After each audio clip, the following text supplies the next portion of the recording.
Kids are already lining up across the country to meet Father Christmas.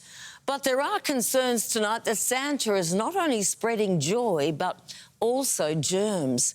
Now, parents are being told not to sacrifice the health of their newborns for a Christmas keepsake.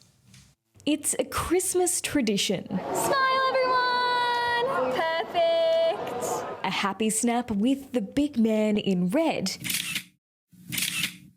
But parents are being warned not to introduce their children to St Nick too early.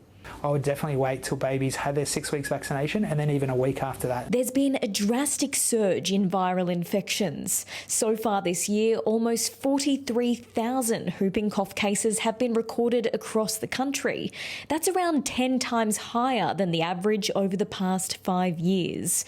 Other viruses also running rampant. There's been more cases for RSV this year than the actual flu. Vaccination rates are lagging. Only around 70% of pregnant women are protected against pertussis. And we're seeing the consequences with, unfortunately, people getting horrendously sick and even dying. Newborns are especially vulnerable.